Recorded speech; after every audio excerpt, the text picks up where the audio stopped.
La vie est amour.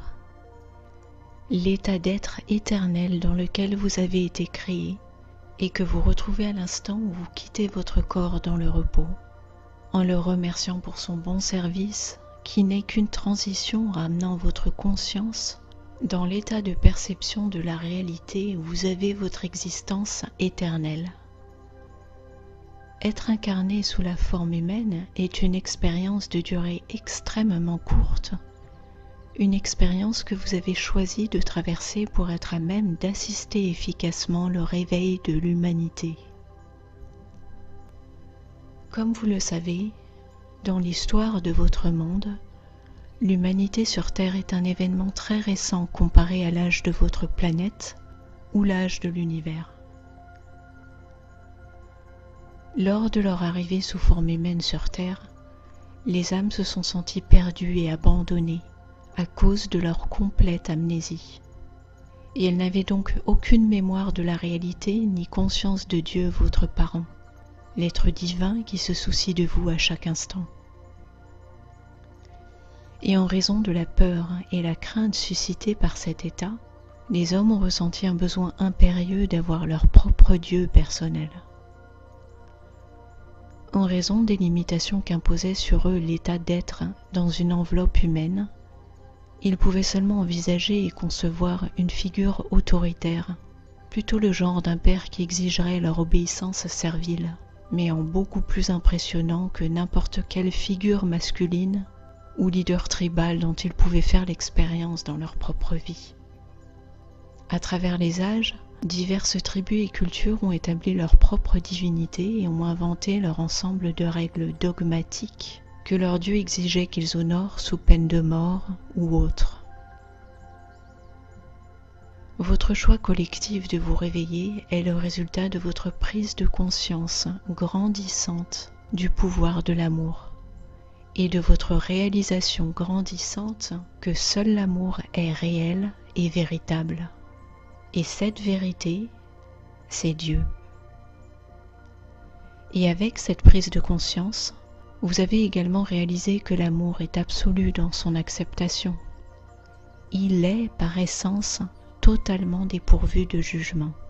Cette prise de conscience est un accomplissement massif après des générations immémorielles, serviles, assujetties par la peur aux idoles des diverses nations, culture et religion. Dieu a attendu très patiemment pour que cette prise de conscience émerge et s'épanouisse en vous tous. À certaines époques antérieures, cette prise de conscience a failli se produire, mais maintenant, enfin et finalement, elle s'est fermement établie, de sorte que votre réveil collectif est divinement assuré, comme il l'a toujours été, mais maintenant est atteint son accomplissement le plus extraordinaire et fascinant, où la masse de l'humanité sait de nouveau et reconnaît qu'il n'existe que l'unique, le tout, Dieu, parent, qui inclut chaque être sensible conscient et pensant en parfaite union divine avec lui-même pour toutes les éternités. C'est une expérience d'immortalité continuelle dans une paix et une joie infinies. Sachant que vous faites pour le moment encore l'expérience de la temporalité dans la vie physique sous forme humaine, cela vous apporte un vrai réconfort, à mesure que votre prise de conscience s'affermit et avec l'assurance des diverses révélations que vous avez entendues, mais dont, pour ainsi dire, vous n'avez encore jamais fait l'expérience.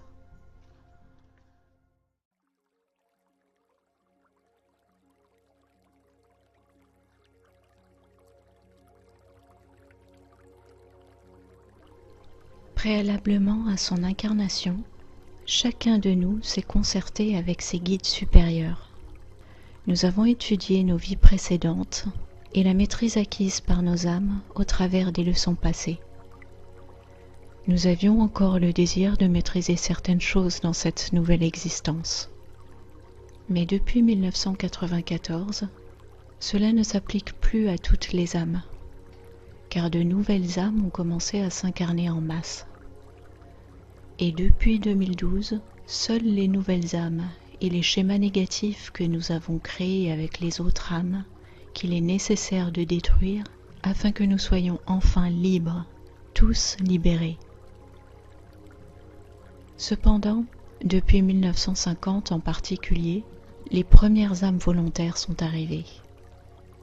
C'étaient les enfants indigos, de véritables pionniers. Ils formaient une force opérationnelle spécialisée d'âmes, ayant déjà eu plusieurs existences sur Terre, qui devaient alors paver la voie pour permettre la naissance de la nouvelle Terre, la nouvelle humanité, et plus encore, le nouvel âge d'or. Leur travail a été amplifié par les enfants cristal, ceux nés entre 1972 et 1994. Puis, de 1994 à 2012, les enfants arc-en-ciel. Puis depuis 2012, les enfants solaires, et ainsi de suite. À partir de 2024, les enfants super-solaires seront mis au monde sur un octave plus élevé que les enfants solaires, et ils seront les nouveaux super-humains. Aujourd'hui, je souhaite parler au cœur et âme de chacun d'entre eux qui avons été des pionniers et qui avons souhaité briser et franchir la barrière de la 3D. Nous qui, ce faisant, avons allumé la flamme du réveil des âmes à de multiples niveaux. En ce moment même a lieu le basculement dans l'octave supérieure pour ceux qui se sont réveillés et se sont mis au service volontaire de l'humanité, car nous avons besoin que ces derniers s'appliquent au mieux dans leur mission, tout comme nous nous appliquons à vous faire progresser et prospérer. Les centres énergétiques de la Terre, les pyramides de cristal, les réseaux cristallins d'énergie et la colonne atomique de la Terre arrivent à complétion dans leur assemblage et ont été intégrés dans la nouvelle Terre. Cela signifie que toute vie et forme de vie sont désormais dans un processus accéléré d'ascension vers les strates les plus élevées, ce qui nous libère de la 3D et de tous les schémas négatifs du passé. Du moins, si nous choisissons de nous en détacher et non de nous y cramponner comme si notre survie en dépendait, car nous avons le libre arbitre et le choix reste nôtre. Cela permet la restauration complète de la maîtrise au niveau universel et galactique que possède un nombre important d'âmes qui, en vérité, se sont portées volontaires dans cette incarnation. En effet, nous assistons à la naissance, sous toutes ses formes d'expression, de la nouvelle race rayonnante d'Adam, les peuples arc-en-ciel et tribus dorées. Et au milieu de cette unité et unicité, nous embrassons pleinement notre divinité et vivons dans les réalités de notre âme supérieure, dans l'intégrité et la pureté. Votre âme et votre mental ont été préparés pour cela à travers de nombreuses existences, et les nouveaux enfants aussi d'une façon particulière pour eux. Maintenant que nous sommes arrivés à un stade d'ascension accélérée, vous allez commencer à changer rapidement, et même jusque dans vos fondations, à mesure que vous vous connectez à des niveaux plus profonds et plus élevés de votre propre âme et groupe d'âmes, embrassant pleinement le Christ en vous, votre essence christique, vivant votre âme, accomplissant avec passion votre mission et vos rôles, manifestant l'amour, et tout cela dans l'unité de l'amour. Nous nous ancrons ainsi profondément dans les nouvelles communautés de lumière, et peu à peu, l'humanité se réveille.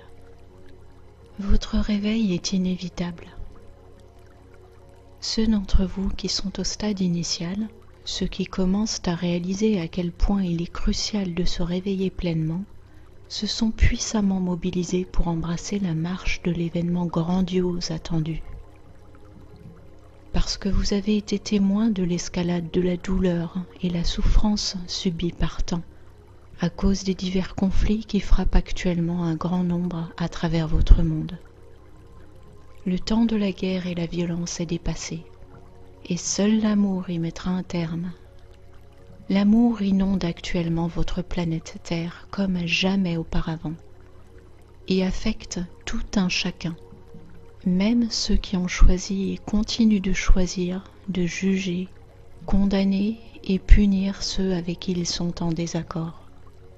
En effet, le déluge d'amour qui est délivré sur Terre immerge tout le monde. Les peuples sont submergés par l'amour déversé, de sorte qu'un état de réceptivité, compassion et sensibilité s'élève chez les gens, ce qui suscite un désir intense d'entraide pour amener collectivement le calme et la sérénité à travers le monde.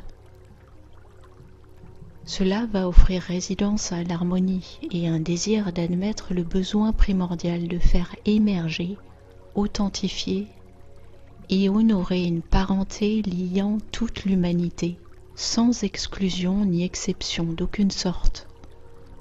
Votre lien de parenté est l'état naturel qui caractérise l'humanité. C'est la relation qui vous développe tous dans l'amour, qui est à la fois paternel et maternel. Vous êtes tous des membres de cette famille divine, cet état, cette relation qui respecte et honore constamment tous ses membres. C'est l'état dont vous n'avez jamais été séparés. Pourtant, depuis des temps immémoriaux, des gens ont tenté de réduire ce lien relationnel à la filiation héréditaire et aux amis intimes, en faisant un facteur de distanciation, de séparation et d'aliénation. Cela a aussi souvent engendré une intense disharmonie et des conflits, et ce jusqu'à aujourd'hui. L'amour est votre véritable identité. L'amour est la véritable identité de l'humanité, parce que les humains sont tous des êtres sensibles, créatifs, et tout être sensible est éternellement non séparable de Dieu. L'apparence de séparation dont les êtres humains font l'expérience les uns d'avec les autres et d'avec Dieu est absolument illusoire et irréelle. Vous avez seulement choisi de faire semblant d'être séparés, seuls et abandonnés dans un environnement très dangereux. Et comme vous avez joué ce jeu d'apparence si longtemps, il vous est maintenant très difficile de réaliser son caractère illusoire et irréel. C'est vraiment comparable à un film ou des acteurs de théâtre sur une scène qui demeurent dans leur rôle respectif entre deux scènes, de façon à ne pas perdre leur capacité à se fondre dans l'histoire qu'ils jouent lorsqu'ils retournent sur le tournage ou sur l'estrade. Eh bien, le film, le tournage, est fini, et il est l'heure de redevenir vous-même pour de bon, des êtres divins d'amour, vivant naturellement votre vrai moi, partageant et proposant cet amour. Vous savez que vous êtes des êtres conscients et sensibles, ce qui vous astreint à une certaine responsabilité.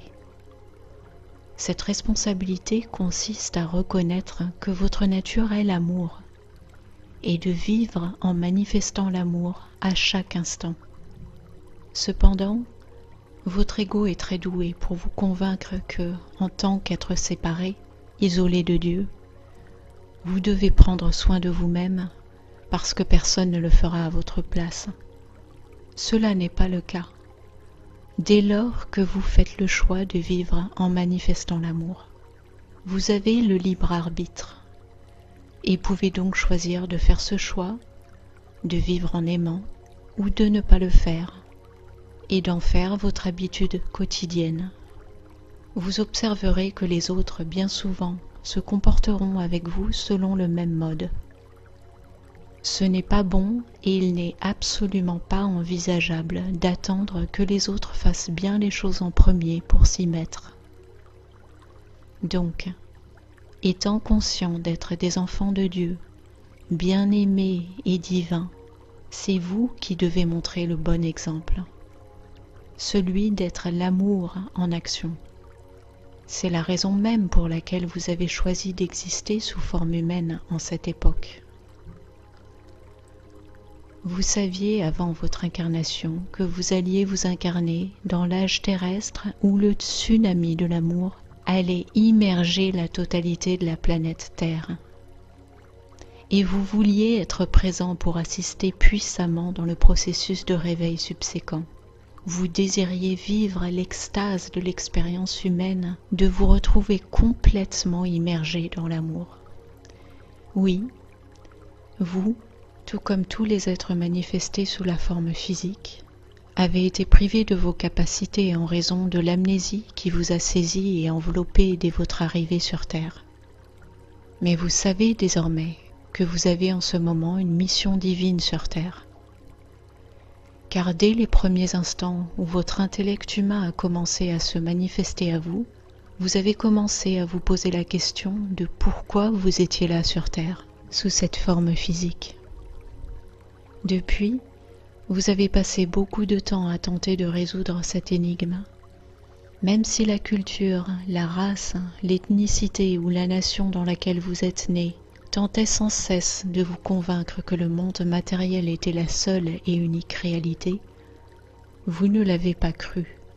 Vous avez donc continué vos recherches, votre questionnement. Et maintenant, vous savez ce qu'il en est. Même si vous n'êtes pas encore totalement prêt à l'admettre, vous savez que la seule réalité est l'amour, qui est Dieu dans sa plénitude. La raison de votre réserve est que vous continuez malgré tout bien souvent à vous sentir isolé, seul.